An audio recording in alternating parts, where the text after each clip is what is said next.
여러분 안녕하십니까? 정군기 교수입니다. 네, 오랜만에 뵙겠는데요. 오늘은 문재인 대통령의 유럽 선방 성과에 대해서 여러 가지를 한번 생각해 보고자 합니다. 이번 문재인 대통령이 유럽에 간 것은 프랑스의 국빈 방문하고 아셈 회의 참석이죠. 교양청 방문은 개인적인 자격이라고 하고도 하고 의미는 있지만 말이죠.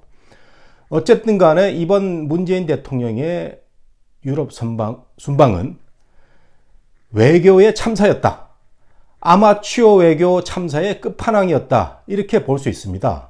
제가 이렇게 과격하게 말씀드리면요, 너무 지나친 거 아니냐 이렇게 얘기할 수 있는데, 우리 지금 국내 미디어들이 너무 점잖아요. 이 보도를 하는 데 있어서 워낙 우리 대통령이 잘하기를 바라는 마음이어서 그런지 모르겠지만, 비핵화에 대한 국제사회의 어떤 제재 완화 이런 걸 공감을 얻었다 이런 식으로 원론적으로 표현하고 있는데, 내용을 들여다보면은 문재인 외교의 참사였다 이렇게 볼 수가 있습니다. 우선 처음에 말씀드리고 싶은 것은 프랑스 국빈 방문 때는 처음에 분위기가 좋지 않습니까? 그 화려한 의전에 마크롱하고 분위기가 좋았는데, 바로 정상회담을 하고 난 뒤에 그 성명을 발표할 때 이 마크롱 대통령의 이 내용이 아주 충격적이었단 말이죠. 한국이 여러 가지 노력하는 데는 우리가 이해를 하고 있지만, 북한이 CVID란 말도 요즘 안 들리다가 처음 나왔습니다. 여러분들 잘 아시겠지만, 불가역적이고 돌이킬 수 없는 그런 핵 검증하라는 거 아니겠어요?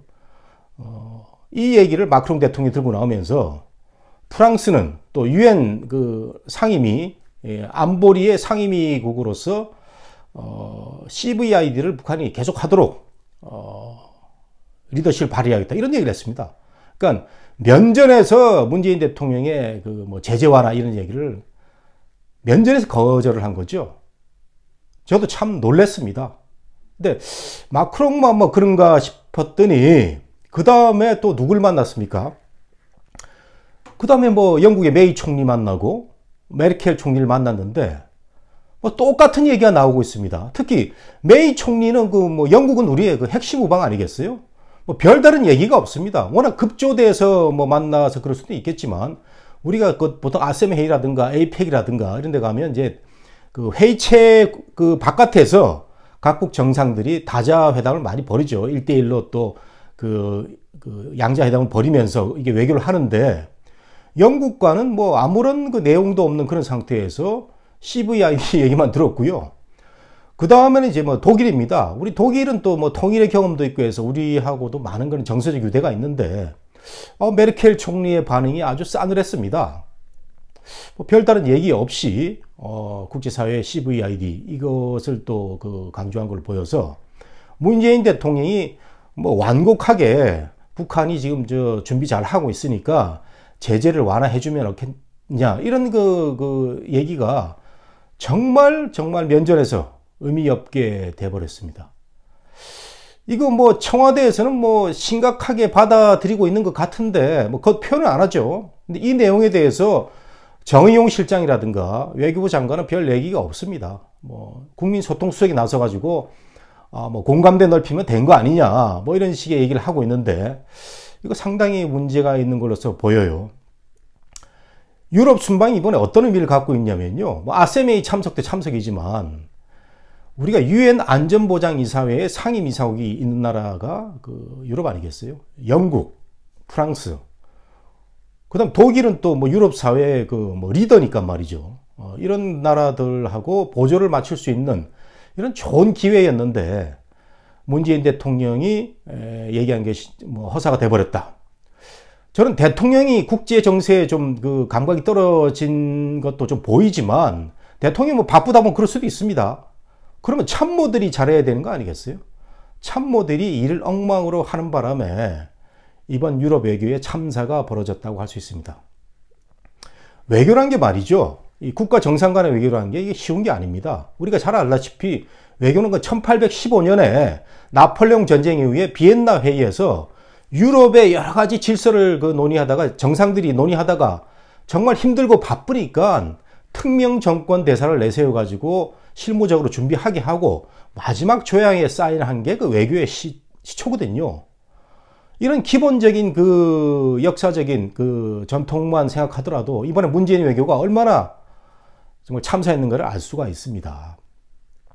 저는 이번에 그 각국 주재 대사들, 그 다음에 EU 대사, 외교장관, 정책실장 이 참사에 대한 책임을 반드시 져야 된다고 생각하는 사람인데요. 우리가 대통령을 그 해외에 보내서 국민이 보내는 거죠. 정말 나라를 대표해서 좋은 대접을 받고 좋은 얘기를 듣고 오기를 바라는 건데 이번 문재인 대통령의 유럽 순방은 정말 머쓱하고 또 어떻게 얘기하면 엉망이 돼버린 그런 결과를 갖고 왔습니다. EU가 하고 있는 생각, 그 다음에 안보리가 하고 있는 생각에 대해서 우리 외교팀들이 쉽게 생각했다는 거죠. 국제사회가 안보리 제재를 만들 때 얼마나 많은 고통을 겪고, 거기 안보리에는 뭐 서방만 있는 게 아니잖아요. 중국, 러시아 다 있습니다. 이거 다 설득해가지고 오랜 과정을 거쳐서 북한의 CVID를 요구한 그런 제재안을 만든 건데, 이것을 그 최근에 뭐 트럼프와의 얘기, 김정은과의 얘기 속에서 대통령이 뭐 중재자 역할을 쉽게 할 수 있을 거라고 생각한 거, 이거 정말 잘못됐다고 생각합니다. 이번 참사에 대한 그 책임을 정부가 반드시 져야 된다고 생각하고, 우선 제일 처음 실패가 마크롱을 너무 쉽게 봤다는 거예요. 프랑스는 미국과는 달리 국제사회에서 리더십을 갖고 싶어 하는 나라입니다. 그렇기 때문에 뭐 이라크 전쟁이나 이런 데서 미국과 다른 소리를 냈고, 또 미국이 그 북한에 대한 제재에 대한 어떤 변화가 있더라도 유럽 쪽 또 그 유엔 쪽의 리더십을 발휘해서 이런 다른 시각을 갖고 있다는 것을 보여주기를 원하는 이런 사람인데, 마크롱의 이번 그 문재인 대통령 앞에서 얘기를 들어보면 문재인 대통령 잘하고 있지만 우리는 데카르트적인 신중성을 갖고 있다. 데카르트라는 철학자를 이용했어요. 모든 것을 의심한다.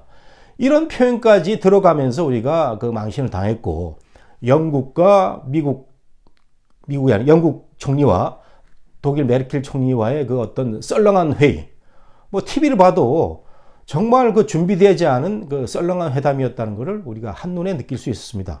이거 우리는 진보 정부가 됐든 보수 정부가 됐든 우리 대통령이 해외 나가서 빛을 발하고 좋은 그 결과를 얻기를 바라는데, 이런 국민의 바람이 이번에 저버려졌다는 것이죠.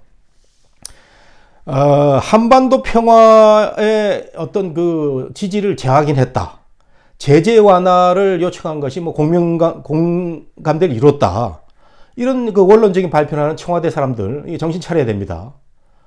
그리고 교양은 뭐 성과를 거뒀다고 국민들한테 많이 지금 인식이 되고 있는데, 교황청에 대한 방문이 처음에는 교황이 갈 수 있다, 북한에 갈 수 있다라는 얘기도 원론적인 얘기였다는 거죠. 오늘 아침 보도를 보면 교황청 뭐 국무총리인가 이 사람은 아주 뭐 앞으로 계속 그 논의를 해봐야 된다 이런 식으로 얘기를 하고 있어서 교황이 북한에 가는 문제도 그렇게 뭐 단칼에 쉽지만은 않다, 이런 그 지금 과정으로 진행이 되는 것 같아요. 문재인 대통령 북한으로, 미국으로, 유럽으로 뛰어다니는 건 좋은데 결과가 있어야 될 거 아니겠습니까? 외교란 건 말이죠, 우리의 의지만 갖고 되는 것도 아니고 치밀한 준비, 사전에 신중한 조율 끝에 상대방의 공감을 얻어내는 거, 이게 외교입니다. 이게 하나도 안 됐기 때문에 이번 문재인 정부의 외교 참사가 일어난 겁니다. 저는 정의용 실장이라든가 강경화 장관 이번 외교 참사에 대해서 국민 앞에 사죄를 구하고 대통령한테 사표를 내는 문제, 그리고 청와대에서 어떤 일련의 최근에 대북한 문제를 그 주도하는 어떤 사람이 있다면은 정말 이번 참사를 공공이 생겨서 섣부른 아마추어적인 도그마티즘에 빠지면 안 된다는 것을 알아야 될 것입니다. 우리는 문재인 정부가 잘 되기를 바랍니다. 앞으로 3년 남았지 않습니까? 국제사회에서 이런 대접 받아가면서 순방 외교할 필요 없다는 것을 뼈저리게 대통령은 느꼈을 겁니다. 앞으로는 잘하시겠죠? 기대해 봅니다.